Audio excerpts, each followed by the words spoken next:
Hermanos, cuando tú haces un pacto con una persona, con una empresa, cuando tú haces un contrato con alguien, podemos hablar del contrato que haces con una empresa, un contrato comercial, un pacto de amistad, un pacto como el que se hace en el matrimonio, por ejemplo, siempre esos pactos son condicionales.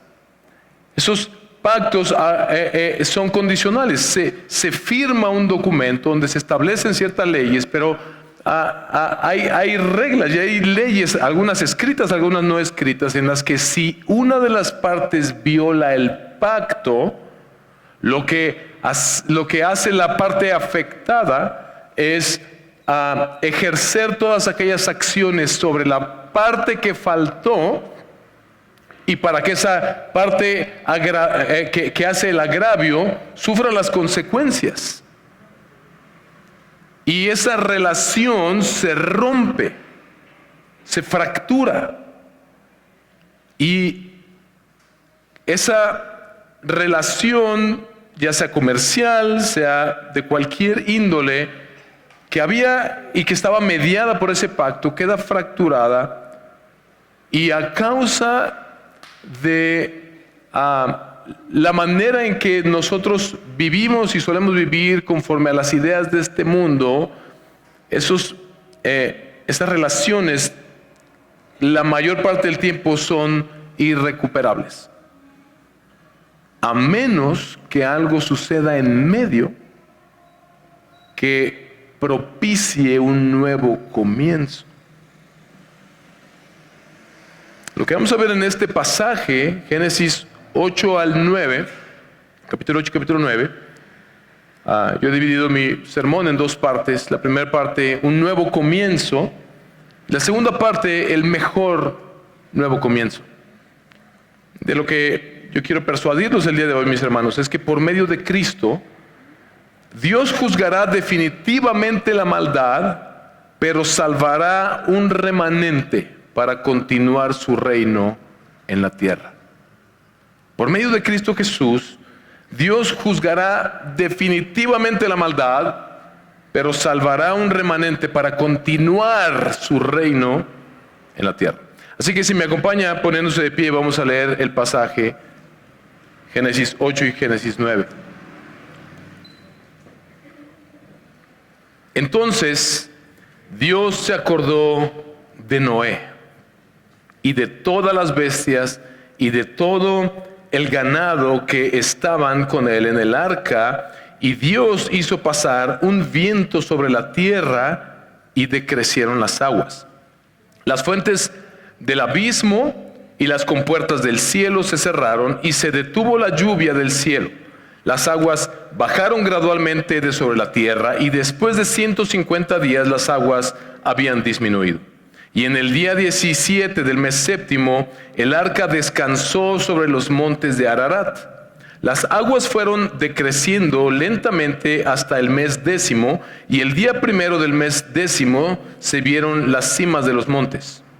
Después de 40 días, Noé abrió la ventana del arca que él había hecho y envió un cuervo que estuvo yendo y viniendo hasta que se secaran las aguas sobre la tierra. Después envió una paloma para ver si las aguas habían disminuido sobre la superficie de la tierra, pero la paloma no encontró un lugar donde posarse, de modo que volvió a él al arca, porque las aguas estaban sobre la superficie de la tierra. Entonces Noé extendió la mano, la tomó y la metió consigo en el arca.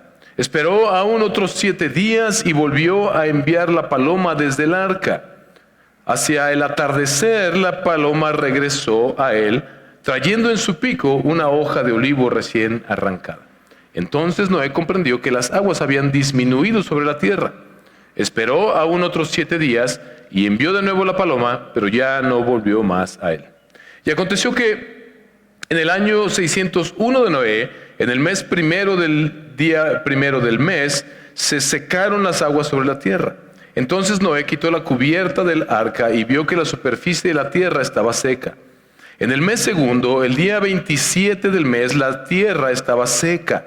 Entonces dijo Dios a Noé: sal del arca, tú y contigo tu mujer, tus hijos y las mujeres de tus hijos. Saca contigo a todo ser viviente de toda carne que está contigo, aves, ganados y todo reptil que se arrastra sobre la tierra, para que se reproduzcan en abundancia sobre la tierra y sean fecundos y se multipliquen sobre la tierra. Salió pues Noé, y con él sus hijos y su mujer y las mujeres de sus hijos. También salieron del arca todas las bestias, todos los reptiles, todas las aves y todo lo que se mueve sobre la tierra, cada uno según su especie. Entonces Noé edificó un altar al Señor y tomó de todo animal limpio y de toda ave limpia y ofreció holocaustos en el altar. El Señor percibió el aroma agradable y dijo el Señor para sí: nunca más volveré a maldecir la tierra a causa del porque la intención del corazón del hombre es mala desde su juventud. Nunca más volveré a destruir todo ser viviente como lo he hecho. Mientras la tierra permanezca, la siembra y la siega, el frío y el calor, el verano y el invierno, el día y la noche, nunca cesarán. Y Dios bendijo a Noé y a sus hijos y les dijo: sean fecundos y multiplíquense y llenen la tierra. El temor y el terror de ustedes estarán sobre todos los animales de la tierra, sobre todas las aves del cielo, en todo lo que se arrastra sobre el suelo y en todos los peces del mar. En su mano son todos entregados. Todo lo que se mueve y tiene vida les será para alimento. Todo lo doy a ustedes como les di la hierba verde, pero carne con su vida, es decir, con su sangre no comerán. De la sangre de ustedes, de la vida de ustedes, ciertamente pediré cuenta. A cualquier animal y a cualquier hombre pediré cuenta. De cada hombre pediré cuenta de la vida de un ser humano. El que derrame sangre de hombre, por el hombre su sangre será derramada, porque a imagen de Dios hizo él al hombre. En cuanto a ustedes, sean fecundos y multiplíquense, pueblen en abundancia la tierra y multiplíquense en ella. Entonces Dios habló a Noé y a sus hijos que estaban con él y les dijo: miren, yo establezco mi pacto con ustedes y con su descendencia después de ustedes, y con todo ser viviente que está con ustedes, aves, ganados y todos los animales de la tierra que están con ustedes, todos los que han salido del arca, todos los animales de la tierra. Yo establezco mi pacto con ustedes, y nunca más volverá a ser exterminada toda carne por las aguas del diluvio, ni habrá más diluvio para destruir la tierra. También dijo Dios: esta es la señal del pacto que yo hago con ustedes y todo ser viviente que está con ustedes por todas las generaciones. Pongo mi arco en las nubes y será por señal de mi pacto con la tierra. Y acontecerá que cuando haga venir nubes sobre la tierra, se verá el arco en las nubes, y me acordaré de mi pacto con ustedes y con todo ser viviente de toda carne. Nunca más se convertirán las aguas en diluvio para destruir toda carne. Cuando el arco esté en las nubes, lo miraré para acordarme del pacto eterno entre Dios y todo ser viviente de toda carne que está sobre la tierra. Y le dijo Dios a Noé: esta es la señal del pacto que yo he establecido con toda carne que está sobre la tierra. Los hijos de Noé salieron del arca, fueron Sem, Cam y Jafet. Cam fue el padre de Canaán. Estos tres fueron los hijos de Noé, y de ellos se pobló toda la tierra. Noé comenzó a labrar la tierra y plantó una viña, bebió el vino y se embriagó y se desnudó en medio de su tienda. Cam, padre de Canaán, vio la desnudez de su padre y se lo contó a sus dos hermanos que estaban afuera. Entonces Sem y Jafet tomaron un manto, lo pusieron sobre sus hombros y caminando hacia atrás cubrieron la desnudez de su padre. Como sus rostros estaban vueltos, no vieron la desnudez de su padre.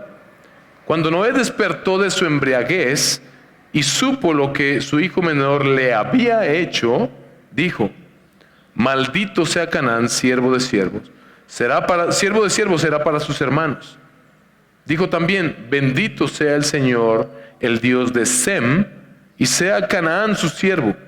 engrandezca Dios a Jafet y habite en las tierras de Sem y sea Canaán su siervo. Noé vivió 350 años después del diluvio. El total de los días de Noé fue de 950 años y murió. Puede tomar su lugar. El nuevo comienzo.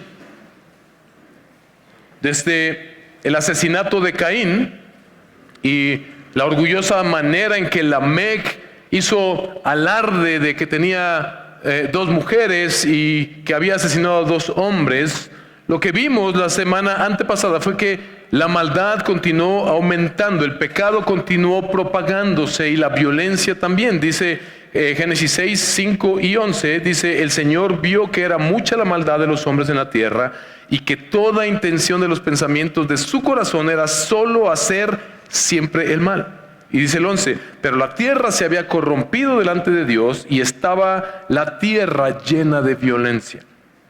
La narración del diluvio que vimos hace 2 semanas revela cuál es el resultado final, no solo de ese día, sino cómo terminará todo. El resultado final del pecado y la violencia humana será el juicio de Dios, como lo fue en los días de Noé, y la muerte, la destrucción total de los pecadores. Esto fue lo que vimos que fue el resultado del diluvio, el juicio de Dios. Ahora, solemos pensar en el diluvio como puro juicio de Dios. Por eso dividimos este pasaje, que realmente se pudo haber predicado desde el capítulo 6 hasta el capítulo 9, pero es un pasaje muy largo. Pero vimos esta parte del juicio de Dios, pero no debemos pensar que el diluvio es puro juicio de Dios. Incluso las inundaciones que podemos ver que suceden en nuestros días, que no son diluvios, incluso esas son desastres naturales y son totalmente dañinas. Pero Pedro, el apóstol Pedro, ve el diluvio como una especie de bautismo de la tierra, como un bautismo que purificó la tierra.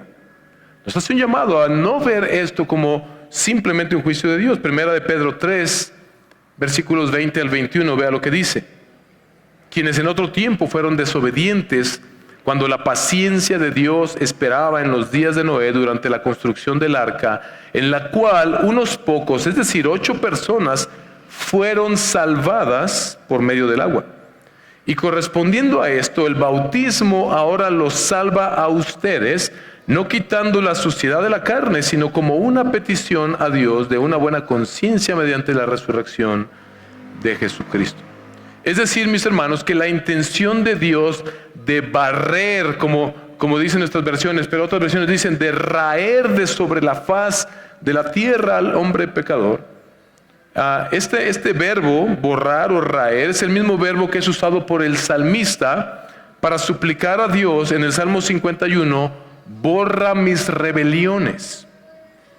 El diluvio, en efecto, es un juicio de Dios, pero su propósito es limpiar la tierra y hacer un nuevo comienzo. Limpiar la tierra para hacer un nuevo comienzo. Resalta a nuestra vista inmediatamente que la narración del diluvio comienza con el diluvio como un juicio de Dios, pero rápidamente apunta a la misericordia de Dios. Le dice a Noé: pero tú hazte un arca en la cual voy a salvar a tu familia. Y luego en capítulo 8, versículo 1, donde comenzamos el día de hoy, vemos que Dios se acordó de Noé. Mis hermanos, Dios salvó a un remanente del diluvio. Eso significa la palabra remanente, un pequeño grupo, 8 personas. E hizo un pacto con este pequeño grupo de personas de ese momento en adelante para sostener a su creación. Cuando Dios hizo ese pacto con ese grupo de 8 personas, estaba haciendo ese pacto por ti y por mí, contigo y conmigo. Así que lo que vemos en 8, a partir del versículo 1 hasta el versículo 19, el versículo 1 del capítulo 8 es como el clímax de la historia. Tenemos el escenario inicial donde Dios ve que la maldad está creciendo y él se dice a sí mismo: me arrepiento de haber creado al hombre y debo destruir al hombre. Y Dios envía este juicio y entonces el conflicto empieza a crecer, el diluvio viene y la pregunta es: ¿qué va a suceder con la humanidad? Pero llega a este punto de quiebre donde 8, versículo 1 nos recuerda: está el arca ahí flotando en el agua y nos quedamos en esa tensión y nos terminamos y termina el capítulo 7 recordándonos que Dios destruyó, aniquiló, exterminó a todo ser viviente. Nos quedamos con esa tensión y decimos: ¿qué va a pasar? Piensa en esto como si lo estuviera leyendo por primera vez. Y entonces este glorioso pasaje 8, versículo 1: y se acordó Dios de Noé. Mis hermanos, cuando Dios se acordó de Noé, Dios estaba acordando de la promesa que Él hizo en Génesis 3:1. Yo voy a solucionar este gran problema. Ustedes han pecado contra mí, merecen la muerte, pero yo les voy a dar, como vimos en su momento, una extensión de tiempo para que ustedes puedan restaurar su relación conmigo. Y yo voy a enviar a uno que nacerá de la simiente de la mujer, que aplastará la cabeza de la serpiente. Esa es la gran promesa del Señor. Y lo que vemos aquí es Dios cumpliendo su promesa. Dios se acordó de ti y se acordó de mí al acordarse de Noé. La comprensión de lo que sigue a partir del versículo 2 hasta el 19 es bien interesante, porque podemos ver todas las similitudes que hay entre el capítulo 8 del 2 al 19 con Génesis 1. Es muy parecido.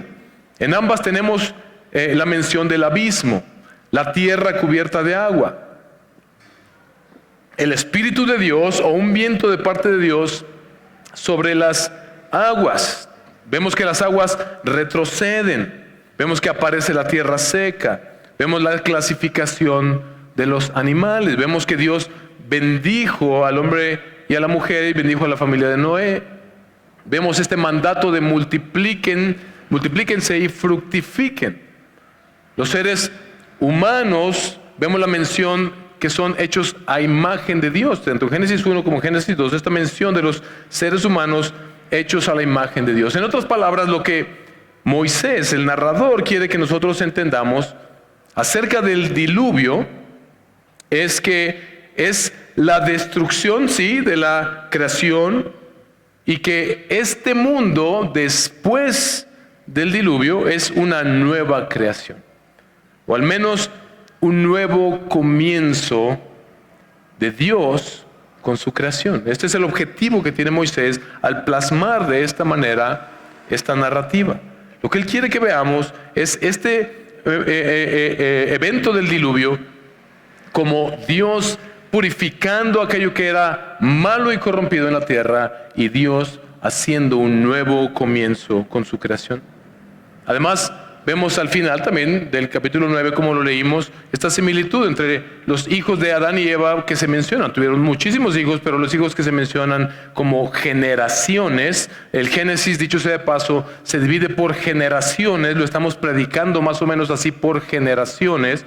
Ahorita estamos en las generaciones de Noé, pero vemos que se menciona a Caín, a Abel, y luego se menciona a Set, y vemos que uno de esos tres, Abel, muere, y después Caín es la simiente de la serpiente, se convierte en la simiente de la serpiente, y Set en la simiente de la mujer, por medio de quien Dios va a salvar. Y con Noé también vemos la mención de tres hijos, de Sem, de Cam y de Jafet, la maldición de Cam a causa de su pecado contra su padre, y la bendición de Sem, de quien viene después el pueblo hebreo, el pueblo judío, y de quien en última instancia vendría el Salvador, Jesucristo.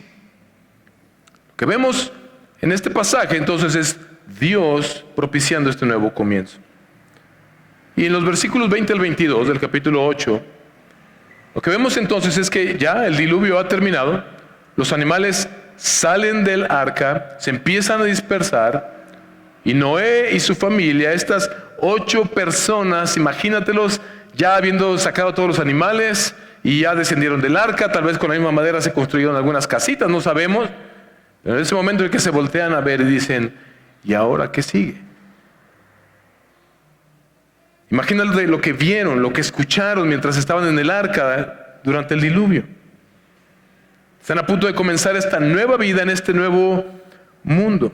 Pero antes de hacer cualquier cosa, hubo algo que Noé quiso hacer. Él construyó un altar al Señor y dice que ofreció un holocausto. Algunos animales y aves que eran limpios y apropiados para ofrecerlos como ofrenda al Señor. No se preocupen, tal vez algunos animales se alcanzaron a reproducir dentro del arca y tal vez no, en ese sacrificio no se agotaron estas especies. Y aunque así hubiera sido, pues fue la voluntad del Señor. Pero el punto es el holocausto. Y es interesante que en nuestras versiones lo mencionan como, no solo como un sacrificio, sino como un holocausto. Recuerda que es Moisés quien escribió el Pentateuco y los primeros lectores fueron el pueblo de Israel.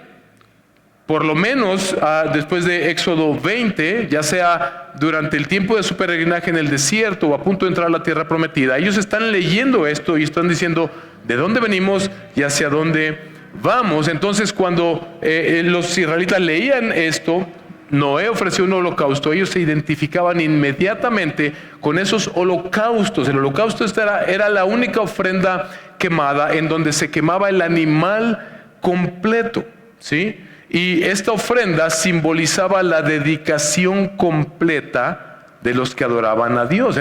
Entonces, Noé está ofreciendo este sacrificio como dedicando esta nueva vida, este nuevo mundo, todo lo que está delante de él, dedicándolo al Señor, reconociendo, Señor, ahora lo que toca es vivir para tu voluntad, vivir para tu gloria.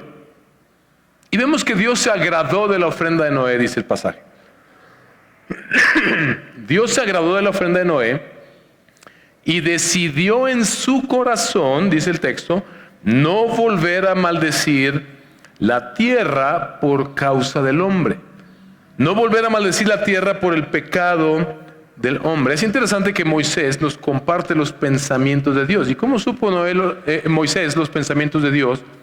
La palabra de Dios nos dice que fue Dios mismo en este tiempo en el que él estuvo en la presencia del Señor, que Dios le reveló todo lo que había de escribir en el Pentateuco y en la ley. Pero lo que vemos es que Dios, lo que nos revela este pasaje, Dios por medio de su palabra nos revela que Él se complació de este sacrificio. Y una idea incorrecta que pudiéramos tener es pensar que nuestro Dios es un Dios como los dioses paganos, sanguinario, que se complace en la muerte. No.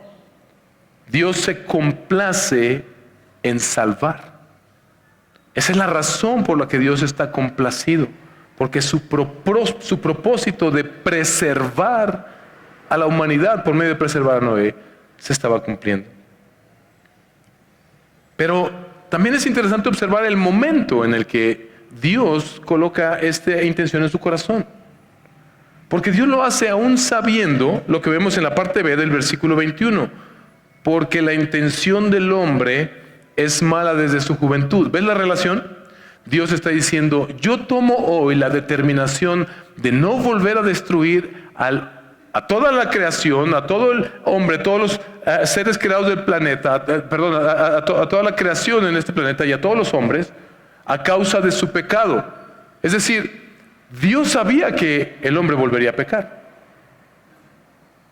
Porque el pecado entró por medio de Adán y Eva, pero en ese momento toda la humanidad caímos, todos nacimos infectados de pecado. Lo que vemos aquí es que Dios por su misericordia otra vez estaba extendiendo al ser humano pecador tiempo para arrepentirse. Piénsalo de esta manera. ¿Cuántas veces hemos visto la maldad del hombre incrementar una y otra vez, de tal forma que pareciera que lo único que pudiera solucionar el problema sería que Dios envíe otro diluvio? De hecho, yo creo que en esos tiempos estamos viviendo el día de hoy. Y me han oído mencionar muchas veces, ¿cómo le harías para tener un mundo perfecto, la tierra perfecto? Quitas al hombre de la humanidad, de la ecuación, y entonces todos los ecosistemas, todo empieza a funcionar de manera perfecta. Pero ¿sabes qué? Dios nunca ha deseado eso. Dios siempre ha deseado preservar su creación y aquello que es el pináculo de su creación, al ser humano. Dios está determinado a que su reino que Él inició en Génesis 1 y 2 continúe por la eternidad. Mientras las aguas del diluvio cubrieron toda la tierra, es de suponerse que se alteraron los ciclos del tiempo, los ciclos de las estaciones. Pero Dios prometió que eso nunca volvería a ocurrir. Solemos pensar en que solamente llovió, pero no, la Biblia nos muestra cómo se rompieron las fuentes de las aguas, o sea, el agua incluso que está dentro de la tierra, brotó y surgió, y esto pudo haber sido un gran cataclismo, tal vez volcanes hicieron erupción, tal vez todo tuvo que verse alterado, los ciclos de la tierra, la rotación de la tierra misma. Pero Dios hace una promesa tremenda y Dios dice, mientras exista la tierra, habrá, ¿qué dijo el Señor? Mientras exista la tierra, mientras la tierra permanezca, la siembra y la siega, el frío y el calor, el verano y el invierno, el día y la noche, nunca, ¿cuándo? Nunca cesarán. Así que tú y yo podemos estar completamente seguros que todas aquellas cosas que son esenciales para nuestra existencia van a permanecer mientras la tierra permanezca. También hay una advertencia, hay un anuncio ahí de que esta tierra llegará un día a su fin. El día que Dios venga finalmente a juzgar a los vivos y a los muertos a causa de su pecado y a instaurar finalmente su reino. Pero lo que vemos aquí es que Dios prometió que no es por esta falsa idea o esta mentira del cambio climático que el mundo se va a terminar, sino el día en que Él venga a ejercer su juicio. Dios prometió que nunca van a cesar el frío y el calor, las estaciones, todo aquello que es esencial para nuestra vida va a venir. No quiero negar el daño que como humanos le estamos haciendo a la tierra. Romanos 8:21 dice que la misma tierra gime a la espera de la redención de los hijos de Dios. Lo que te quiero decir es, cuidado con esa falsa idea que están vendiendo tomando esta idea. Que quede claro, los ciclos no van a parar nunca hasta que Jesús regrese y haga todo nuevo. Como fue para los días de Noé, es lo que la palabra de Dios nos muestra, será de igual manera para esta humanidad. Un día, toda la humanidad enfrentará el juicio final de Dios por el pecado.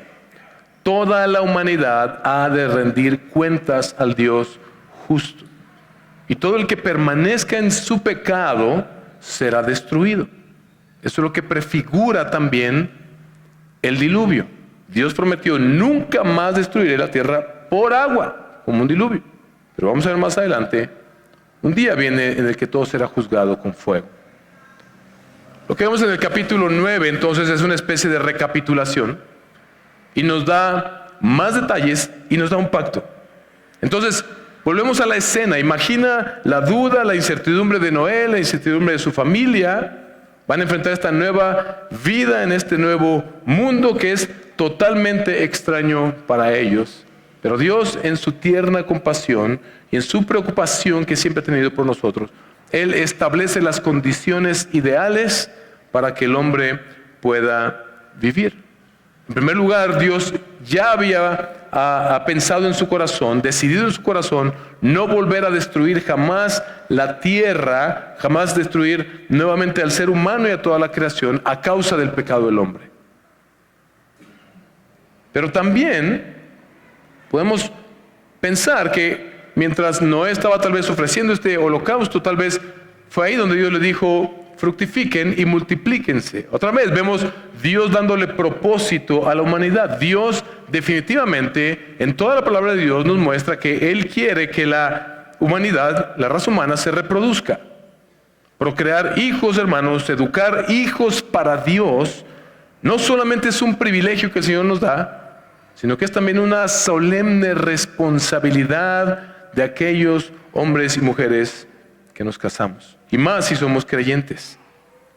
Adán y Eva Habían recibido también en Génesis 1 este mandato de sojuzgar, de gobernar sobre todas las bestias del campo. Estaban bajo su autoridad, obedecían a Adán y Eva, pero ahora no vemos ese mandato, no vemos ese anuncio aquí en Génesis 8, en este nuevo comienzo. ¿Por qué?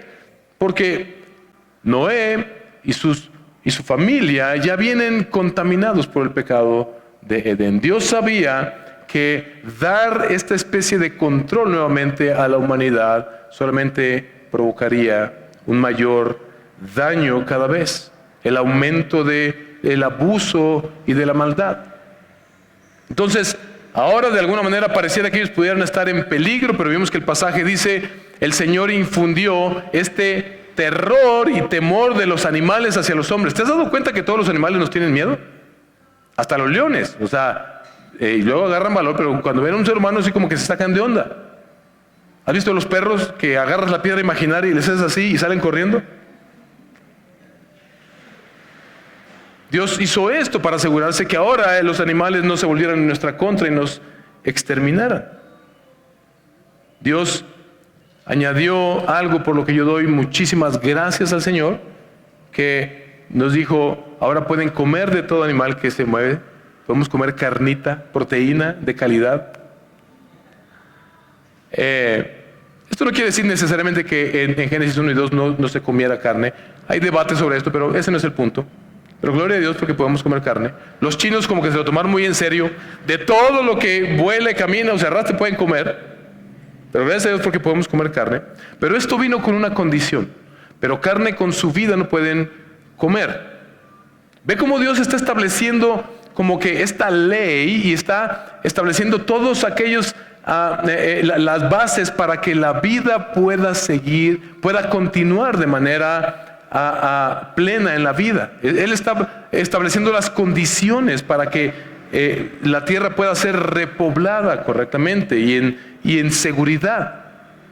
Y el Señor prohíbe que se coma la carne con su sangre y hace este vínculo, porque en la sangre está la vida. Más tarde en la ley de Dios, en el Levítico, tú puedes ver cómo se le prohíbe al pueblo de Israel comer cualquier tipo de sangre, y el argumento es el mismo, porque en la sangre está la vida. Es esta relación en la que Dios establece el valor de la vida humana principalmente y de todo ser viviente.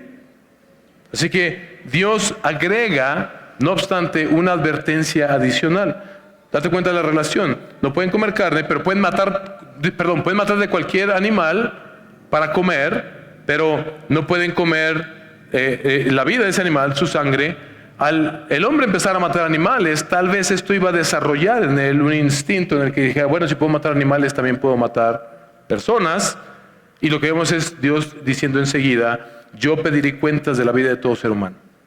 Dios establece esta ley civil en la que está prohibido asesinar a una persona. Esta es una seria advertencia para este mundo, mis hermanos, en el que la vida humana se tiene tan poco en cuenta. Toda aquella persona que quita la vida de otra persona, pero toda aquella persona que manipula o hace guerras o hace todo aquello que deriva en la muerte de otras personas, toda esa persona enfrentará directamente, personalmente, el juicio de Dios. Y la Biblia y el pasaje nos da la razón, porque el hombre es hecho a imagen de Dios. Piénsalo de esta manera. Cuando el hombre, la primera mención de que el hombre es hecho a la imagen de Dios es en Génesis 1 y 2. Y tienes a Dios creando al hombre a su imagen, a su semejanza, con esta inocencia, con esta santidad, Génesis 1 y 2. Pero luego, en Génesis 3, el hombre desobedece a Dios, cae en pecado, y ahora fuimos malditos a causa de nuestro pecado, y nacemos con esta naturaleza pecaminosa. Vemos que Dios nos extendió tiempo, y la vida que Dios te ha prestado a ti, y me ha prestado a mí, no es para ver cuánto logramos, cuánto acumulamos, no es para nada de eso. Es este periodo de tiempo que Dios te está extendiendo para que encuentres a Cristo Jesús y tu relación con Dios sea restaurada. De tal manera que cuando una persona le quita la vida a otra persona, y esa persona, su relación aún no ha sido restaurada con el Señor por medio de Jesucristo, esa persona que muere va a la condenación eterna. Dios va a pedir cuentas a todas estas personas, bajo las cuales miles de personas están muriendo, porque Dios nos hizo a su imagen y su semejanza. Eso es lo que trae dignidad. Por eso es que entre cristianos no existe tal cosa como ricos y pobres, clases sociales, mejores y peores. Somos una sola raza creada a la imagen de Dios. El asesinato afrenta la majestad de Dios y Dios pedirá cuentas. Entonces, después de esto, Dios les vuelve a reiterar: fructifiquen y multiplíquense y llenen la tierra. Dios establece las condiciones adecuadas para que la vida pueda desarrollarse plenamente. Pero antes de ir a la siguiente sección, quiero ir a la última sección del pasaje. Porque, ¿qué fue lo que pasó como resultado de todo esto? Capítulo 9, versículos 18 al 29, tenemos el relato de Noé, que termina con una nota triste. Noé, este hombre justo delante de Dios, tropezó y cayó en pecado. O sea, fíjate, es como Noé es nuestra esperanza ahora, en esta parte de la narrativa. Vamos, Noé, tú puedes, vamos a hacerlo de nuevo. Y lo primero que sucede es que Noé cae en pecado. La Biblia no trata de ocultar la debilidad de los hombres, de los héroes de la fe. No trata de ocultar el pecado de los hombres de la fe. Me he vuelto, siempre digo eso, cuando estoy predicando cualquier género de la Biblia, digo, este es mi favorito, y ahora me estoy volviendo un fanático de la narrativa del Antiguo Testamento. ¿Sabes por qué? Porque me permite ver que estos hombres, nuestros héroes de la fe, eran hombres y mujeres pecadores como tú y como yo, necesitados de la gracia de Dios, dependientes de la gracia y de la fidelidad de Dios a sus pactos. Pero más importante aún, como nos dice Hebreos 11, que confiaban plenamente en el Señor, en el perdón que Él traería sobre ellos y en la restauración que Él traería sobre los suyos. Eso es la fe. Lea Hebreos 11. Así que es necesario que nosotros recordemos esto. Nosotros, mis hermanos, vemos en este pasaje como Noé, no sabemos si tal vez anteriormente, antes del diluvio, antes de que Dios lo llamara a construir el arca, tal vez era agricultor, porque baja del arca y planta su viña, tiene ahí su viñedo, y vemos como Dios lo bendijo porque permitió que su viñedo produjera uvas, y Dios bendijo aún más sus esfuerzos porque Él cosechó las uvas y permitió que esas uvas se fermentaran y se convirtieran en vino. Dicho sea de paso, vino en la Biblia es vino, no jumex. Vino es vino. Y la Biblia dice en Salmo 104 que Dios le dio el vino al hombre para que su corazón se alegrara. No hay ningún lugar de la Biblia que tú veas que se prohíbe el consumo del vino. ¿Cuál fue el pecado de Noé? Es el mismo pecado que sea vino, sea comunicación que se convierte en chisme, sea no sé, cualquier cosa que se convierte en un abuso, sea el placer de comer que se convierte en gula. De la misma manera, Noé abusó de este regalo de Dios. Bebió en exceso y dice el texto, se emborrachó, deshonró a Dios. Y se exhibe las consecuencias de su borrachera. Él termina desnudo en su tienda. ¿Ves la relación entre el pecado? No se trata de decir, esto es malo. No, es ¿qué es lo que es malo? ¿Qué es lo que la Biblia afirma que es verdaderamente pecado? Y es muy claro cómo por eso la Biblia condena la borrachera y la embriaguez, porque conduce a estos actos pecaminosos que traen graves consecuencias. Cam, el hijo de Noé, vio la desnudez de su papá. Hay debate entre teólogos acerca de qué significó esto. Hay algunos que dicen que la connotación de lo que se está diciendo ahí es que fue tan grave lo que hizo que tal vez cometió un acto de incesto o un tipo de violación. Hay quienes dicen tal vez la alusión a esto es que Noé estaba desnudo y tal vez su mujer también, y tal vez Cam cometió un acto horrendo con ellos. No sabemos los detalles de eso. Pero lo que el texto sí nos muestra es que hubo este morbo de parte de Cam, en el cual él disfrutó ver la desnudez de su padre y este agravio sobre su padre, y va con sus hermanos para tratar de contagiarlos de este morbo pervertido. Y lo que termina, y lo que vemos es la reacción de Sem y de Jafet, que lejos de hacer lo mismo que su hermano, ellos entran de espaldas y cubren la desnudez de su padre. Es hermoso ver cómo en nuestra vergüenza por nuestro pecado, mis hermanos, Cristo Jesús es aquel que ha cubierto nuestra desnudez y nuestra vergüenza. En lugar de gozarse de nuestra destrucción y de nuestra maldad, de las consecuencias de la maldad de nuestras vidas, Él cubre nuestro pecado con su sangre. Lo que vemos después es la maldición de Cam y la bendición de Sem. No tengo tiempo para explicar mucho acerca de esto, pero se dan cuenta, se menciona a Cam como el padre de Canaán. Y acuérdense, Moisés está escribiendo a los israelitas. Los israelitas saben bien quiénes son los cananeos. Son los que ocuparon la tierra prometida antes de que el pueblo de Dios entrara allí. Y lo que vemos a lo largo de la narrativa de la Biblia es cómo se cumple perfectamente lo que Noé anunció. Dios de alguna manera le mostró que ese sería el destino.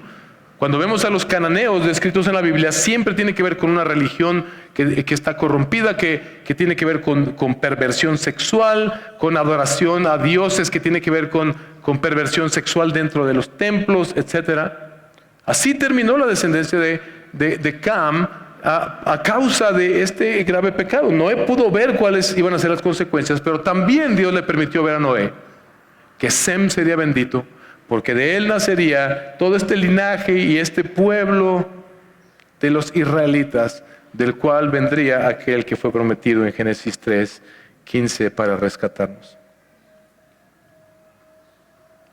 Hablemos de pactos. En la Biblia los pactos sirven como una espina dorsal, como una de estas columnas sobre las cuales se establecen muchas cosas.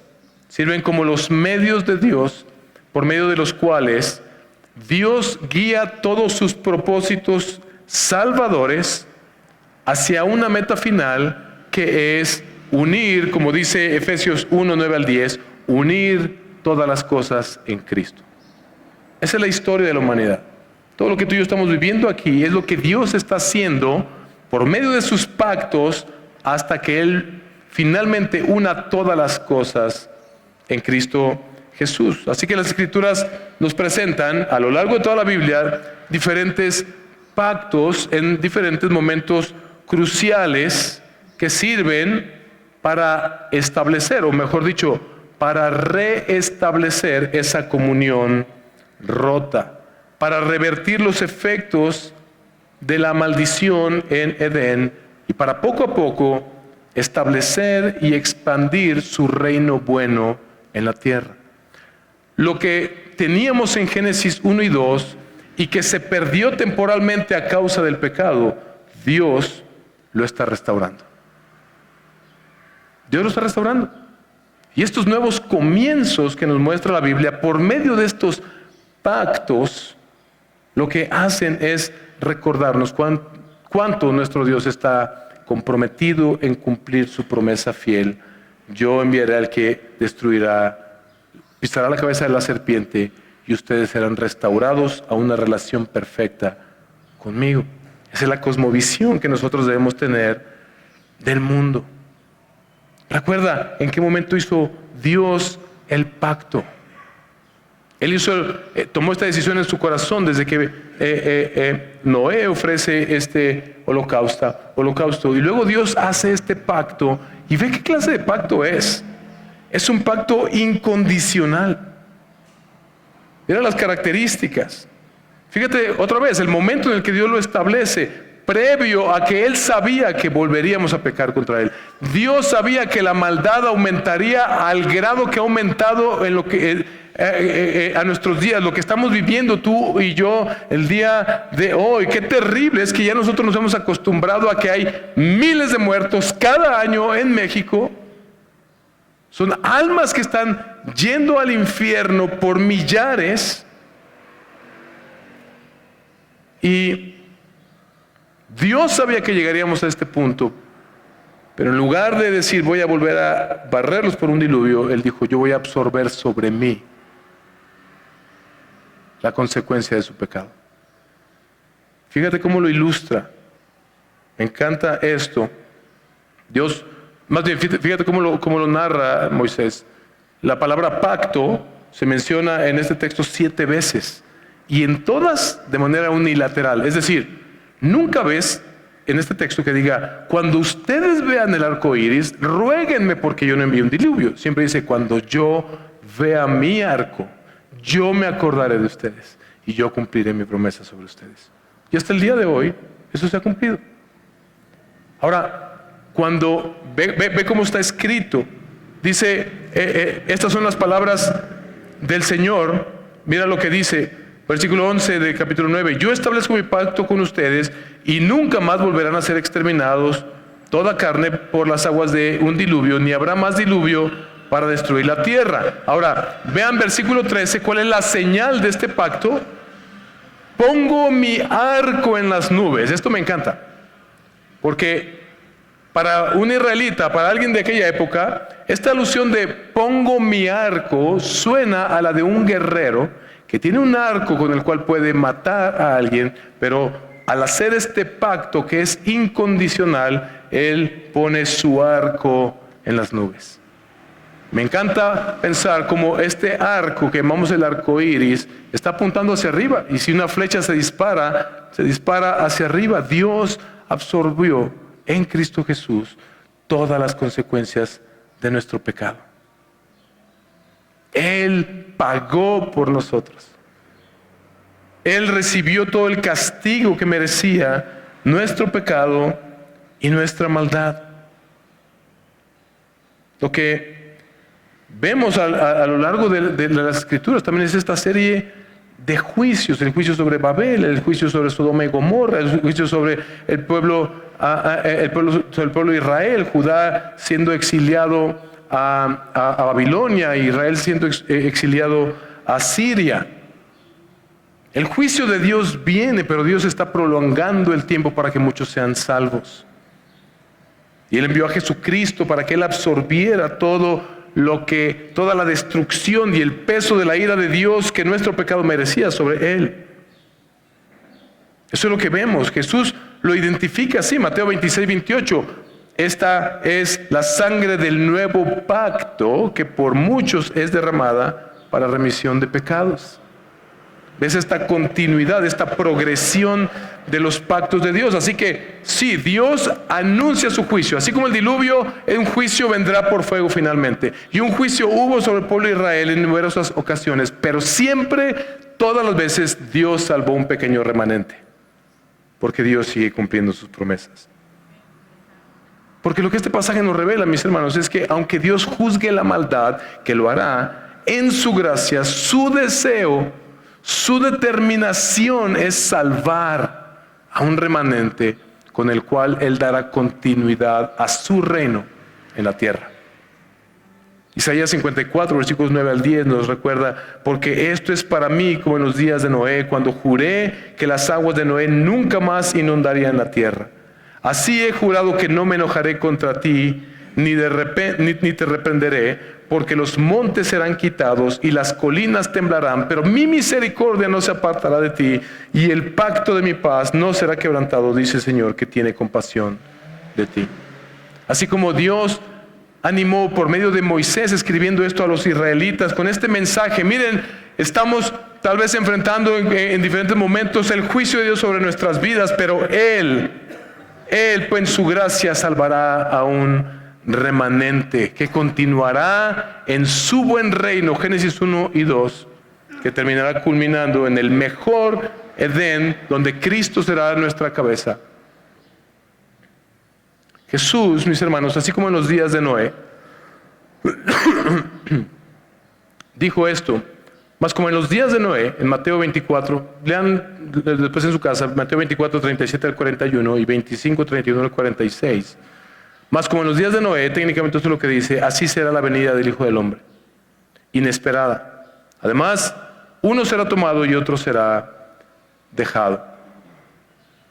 Jesús vendrá un día a juzgar finalmente a la humanidad, a destruir a todo pecador cuya relación con Dios no haya sido restaurada. Pero Él vino también previamente a dar su vida para que nuestra relación con Dios pueda ser restaurada por medio de la fe en Él.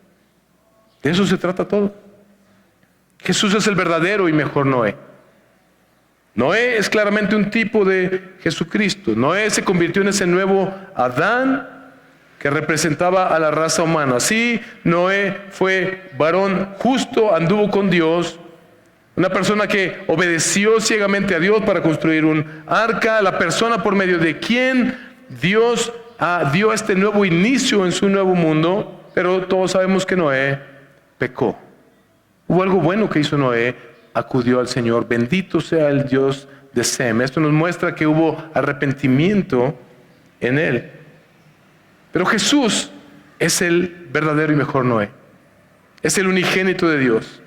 Y a través de él, Dios está haciendo un nuevo comienzo para su pueblo y para su creación. Es lo que Pablo afirma en 2 Corintios 5:21. Así que al que no conoció pecado, lo hizo pecado por nosotros para que fuéramos hechos justicia de Dios en él. Póngase de pie, por favor. Con su resurrección, mis hermanos, amigos, amigas que nos visitan hoy, Jesús está trayendo el reino de Dios con una nueva vida para todos los que ponen su fe en Él. Y trae para nosotros la esperanza de esa nueva creación que será libre de la esclavitud al pecado y la corrupción. De eso se trata todo. Este es el cielo que esperamos, una tierra nueva, libre del pecado, donde todos seremos como Cristo Jesús. ¿Y por qué sabemos que es cierto y no una fantasía, como muchos piensan, que creemos tonterías? Porque Él resucitó de los muertos. Porque esa tumba está vacía, tenemos la certeza de que esto es así. Así que tú y yo, los que estamos en Cristo, déjame decirte, tenemos esperanza para el futuro. Pero tenemos esperanza para el presente. Dios hizo en nosotros el mejor nuevo comienzo. 2 Corintios 5:17 dice, si alguno está en Cristo, nueva criatura es, las cosas viejas pasaron, he aquí todas son hechas nuevas. No importa cuán grave fue nuestro pecado del pasado, Cristo lo pagó en la cruz, y si tú has puesto tu fe en Jesús, ese es tu nuevo comienzo. Y lo que te espera es la eternidad en la nueva creación. Tenemos esperanza, mis hermanos. Pedro utilizó esta narración para animar también a la iglesia perseguida. 2 Pedro 2, 5 y 9. Tampoco perdonó al mundo antiguo, sino que guardó a Noé. Es esta misma teología. Dios va a juzgar y destruir a los pecadores, pero va a guardar a aquellos que pongan su fe en Él. Tampoco perdonó al mundo antiguo, sino que guardó a Noé, un predicador de justicia, con otros 7, cuando trajo el diluvio sobre el mundo de los impíos. El Señor, pues, sabe rescatar de tentación a los piadosos y reservar a los injustos bajo castigo para el día del juicio. No importa la situación que tú estés enfrentando en tu vida el día de hoy. No importa cuánto la regaste y cuánto dañaste tu vida o la de otros. Hay perdón para ti en Cristo Jesús si tú entregas tu vida al Señor. Y Él puede hacer los mejores nuevos comienzos contigo, porque su perdón no es como el que tú y yo solemos otorgar. Si me pagas esta cantidad, si me das esto, te perdono. Él absorbió sobre sí la consecuencia del pecado y su perdón fue incondicional para nosotros en Cristo Jesús. Él hizo un nuevo comienzo con Jesucristo. Y nosotros como iglesia, su cuerpo, somos parte de ese nuevo comienzo. Podemos vivir con gran esperanza, mis hermanos. Podemos experimentar esos nuevos comienzos. Génesis 6, 18, Dios le anticipó a Noé: a ti te voy a salvar por medio de esta arca que voy a construir. Y todo el Antiguo Testamento anticipaba la venida de aquel que vendría a salvarnos, y el Señor lo cumplió en nuestro Señor Jesucristo. Si tú, amigo o amiga que nos visitas, no has entregado tu vida a Cristo Jesús, déjame decirte que la manera en que tú puedes ser parte de ese remanente que Dios está conformando por medio de el perdón de los pecados que fue logrado por Jesucristo su Hijo, muriendo en tu lugar y en mi lugar en esa cruz, la manera en que tú puedes pertenecer a ese remanente que estará en esa nueva creación es que tú te arrepientas precisamente de tus pecados y le entregues tu vida al Señor y confíes plenamente en Él. Tú lo sabes mejor que yo, necesitas urgentemente ese nuevo comienzo. En Cristo, mis hermanos, un día ya no habrá más borrón y cuenta nueva. Cuando Él consume su reino, cuando Él regrese, va a juzgar y destruir a los pecadores. Pero aquellos que fuimos preservados, iremos a vivir con Él por la eternidad. Nunca habrá más pecado, nunca habrá más dolor, nunca habrá más sufrimiento. Porque he aquí Él hace todas las cosas nuevas. Por medio de Cristo, Dios juzgará definitivamente la maldad, pero salvará un remanente para continuar su reino en la tierra.